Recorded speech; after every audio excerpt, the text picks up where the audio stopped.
اللہ تبارک و تعالی جہنم سے کتنے لوگوں کو آزاد کرتا ہے؟ تو میں عرض کر رہا تھا امام ابن رجب رحمہ اللہ اپنی کتاب لطائف المعارف میں متعدد تابعین کا نام ذکر کیا ہے کہ وہ لوگ جب رمضان المبارک کا مہینہ، جب شعبان کا مہینہ داخل ہو جاتا تھا تو وہ لوگ اپنی دکانوں کو بند کر دیا کرتے تھے، اپنا بقالہ بند کر دیا کرتے تھے، اپنی کپڑے کی دکان بند کر دیا کرتے تھے۔ لوگ کہیں گے کہ سال بھر کی کمائی ہی رمضان میں ہوا کرتی، وہی بند کر دیں گے تو مولوی صاحب لوگ تو اچھا فتوا دے رہے ہیں، کھائیں گے کہاں سے؟ ان کا مقصد کیا ہوتا تھا؟ اپنی دکانیں بند کر کے قرآن مجید کی تلاوت میں مشغول ہو جایا کرتے تھے۔ کس لیے؟ رمضان المبارک کے استقبال میں۔ اسی لیے امام ابن رجب رحمہ اللہ کہتے ہیں کہ شعبان کا مہینہ ان کے نزدیک قراء کا مہینہ کہا جاتا تھا۔ کس کا مہینہ؟ قاریوں کا مہینہ، قرآن پڑھنے والے اور قرآن مجید کی تلاوت کرنے والوں کا مہینہ۔ تو عرض کرنے کا مقصد یہ ہے کہ یہ مبارک مہینہ بڑا اہم ہے، اس کی آمد پر ہمیں اور آپ کو خوش ہونا چاہیے، اور اس کی آمد پر چند چیزوں کا لحاظ ہمیں اور آپ کو کر لینا چاہیے۔ ان میں سے تفصیل نہ رکھ کر کے، اس لیے کہ اس وقت میری صحت تفصیل کی طرف جانے سے مانے ہے، میں اس میں سے چند چیزوں کا ذکر آپ کے سامنے کرتا ہوں، اور اس امید رکھتا ہوں کہ آپ لوگ اس کی طرف توجہ دیں گے، اور اللہ تبارک و تعالیٰ سے دعا ہے کہ اللہ تعالیٰ ہمیں پہلے اور میرے ساتھ ساتھ آپ تمام لوگوں کو ان باتوں پر عمل کرنے کی توفیق عطا فرمائے۔ دیکھیے، رمضان المبارک کا مہینہ توبہ اور استغفار کا مہینہ ہے۔ ہم میں کا کون سا شخص ہے جو گناہ کے اندر نہیں پڑتا؟ ہے کوئی شخص جو گناہ نہیں کرتا؟ اگر کوئی یہ کہتا ہے کہ ہم سے گناہ نہیں ہوتا تو وہ بڑا بیوقوف انسان ہے، بلکہ وہ جھوٹا ہے۔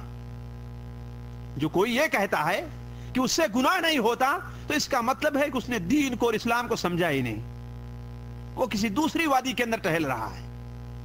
ہم میں سے ہر شخص سے گناہ ہوتا ہے، اور صرف چھوٹے چھوٹے گناہ نہیں بلکہ گناہ کبیرہ ہم سے اور آپ سے سرزد ہوتے ہیں، ہم سے اور آپ سے گناہ کبیرہ سرزد، اور بعض ایسے گناہ ہم سے اور آپ سے ہوتے ہیں کہ ہمارے اور آپ کی دن بھر کی 24 گھنٹے کی ساری نیکیاں، سارے نماز، سارے روزے، سارا صدقہ اور خیرات تباہ اور برباد کر دیتے ہیں۔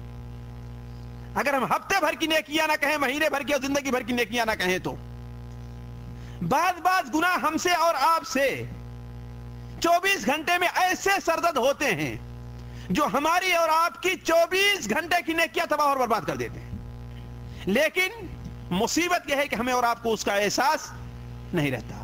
وائے ناکامی متاع کارواں جاتا رہا، اور کارواں کے دل سے احساس زیاں جاتا رہا۔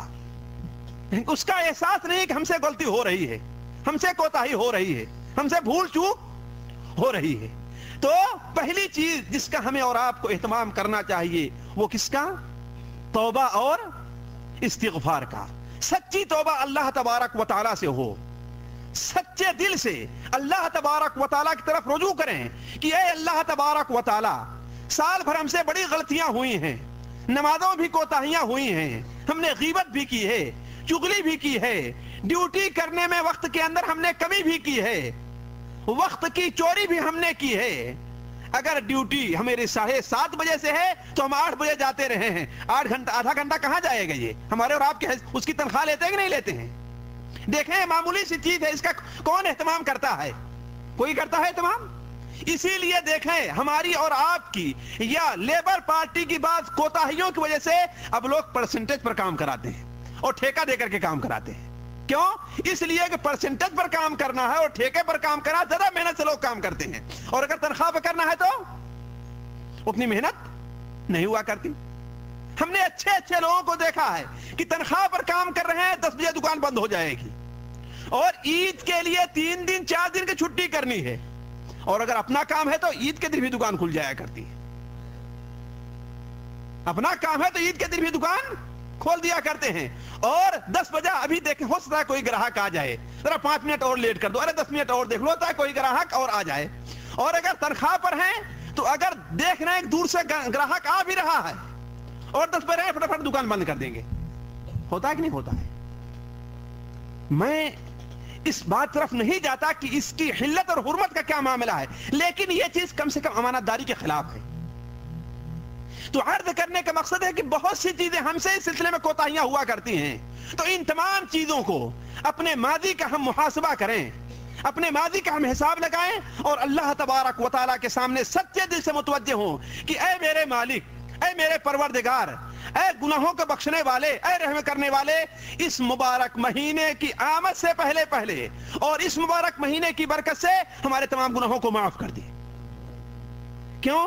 اس لیے کہ یہ مہینہ گناہوں سے توبہ مانگنے اور دعا کا مہینہ ہے۔ اسی لیے اللہ تبارک و تعالیٰ قرآن مجید میں جہاں پر روزے کے احکام بیان فرمائے ہیں، اور جو آیت ابھی ہم نے آپ کے سامنے تلاوت کی ہے شہر رمضان الذی انزل فیہ القرآن، اس آیت کے فوراً بعد اللہ تعالیٰ ارشاد فرماتا ہے وَإِذَا سَأَلَكَ عِبَادِي عَنِّي فَإِنِّي قَرِيبٌ اجیب دعوت الداعی اذا دعانی فلیستجیبوا لی ولیؤمنوا بی لعلہم یرشدون۔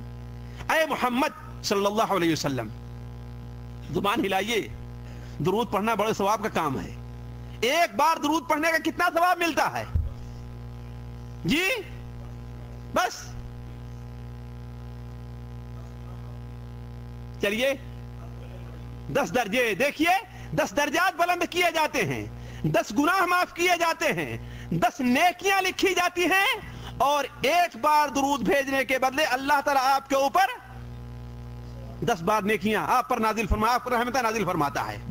تو اس سلسلے میں ہمیں اور آپ کو کوتاہی نہیں کرنی چاہیے آپ صلی اللہ علیہ وسلم درود بھیجنے میں، اور خصوصاً شاید یہ بات ذہن نشین رہے کہ صبح اور شام ہم اور آپ فجر کی نماز کے بعد اور مغرب کی نماز کے بعد یا مغرب کی نماز سے پہلے 10 بار نبی صلی اللہ علیہ وسلم پر درود بھیجنا نہ بھولیں۔ آپ صلی اللہ علیہ وسلم کا فرمان ہے کہ جو انسان صبح اور شام میرے اوپر 10 بار درود و سلام بھیجے گا اس کے لیے میری شفاعت ثابت ہو گئی، اس کے لیے میری شفاعت ثابت ہو گئی۔ کہاں پر شفاعت؟ کس جگہ شفاعت ملے گی ہمیں اور آپ کو؟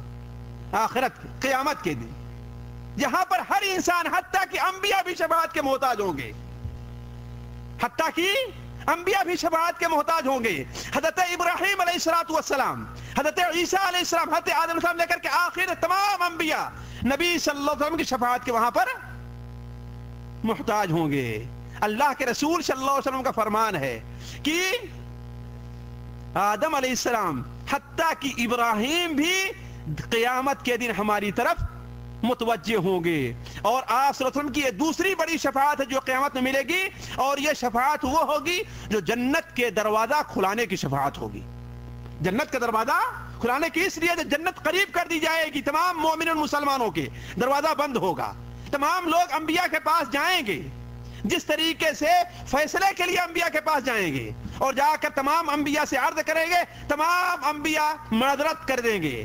پھر اس کے بعد حتیٰ کہ حضرت عیسیٰ علیہ السلام نبی صلی اللہ علیہ وسلم میں حاضر ہوں گے اور کہیں گے اے محمد صلی اللہ علیہ وسلم، یہ انبیاء آپ سے سفارش کی درخواست کر رہے ہیں کہ آپ سفارش کر دیجئے کہ اللہ تعالیٰ جنت کا دروازہ لوگوں کے لیے کھول دے۔ تو عرض کرنے کا مقصد ہے کہ آپ صلی اللہ علیہ وسلم پر درود بھیجنے میں بخالت سے کام نہیں لینا چاہیے۔ تو آپ صلی اللہ علیہ وسلم سے متعلق آپ کو اللہ تعالیٰ حکم دے رہا ہے کہ وَإِذَا سَأَلَكَ عِبَادِي عَنِّي، اگر آپ سے میرے بندے میرے بارے میں سوال کرتے ہیں، آپ سے میرے بندے میرے بارے میں سوال کرتے ہیں کہ میں قریب ہوں ان سے، کہ بعید ہوں، نزدیک ہوں، دور ہوں، ان سے پوشیدہ ہوں یا ظاہر ہوں، کیا ہے؟ تو آپ کہہ دیئے فَإِنِّي قریب، میں ان کے قریب ہوں، اجیب دعوت الداعی اذا دعان، پکارنے والے کی پکار کو میں سنتا ہوں۔ جب مجھے پکارتا ہے پکارنے والا تو میں اس کی پکار کو سنتا رہتا ہوں۔ تو عرض کرنے کا مقصد یہ آیت اللہ کے رسول صلی اللہ علیہ وسلم نے، یہ آیت اللہ تبارک و تعالی نے یہ آیت روزے کی آیت، رمضان کی آیت کے مبارک بات ذکر کر کے اس طرف اشارہ فرمایا ہے اللہ تعالیٰ نے کہ رمضان مبارک دعا اور توبہ کا مہینہ ہے۔ خود نبی صلی اللہ علیہ وسلم کی حدیث صحیح ابن خزیمہ اور سنن ترمذی میں حضرت ابو ہریرہ رضی اللہ تعالیٰ عنہ سے روایت ہے کہ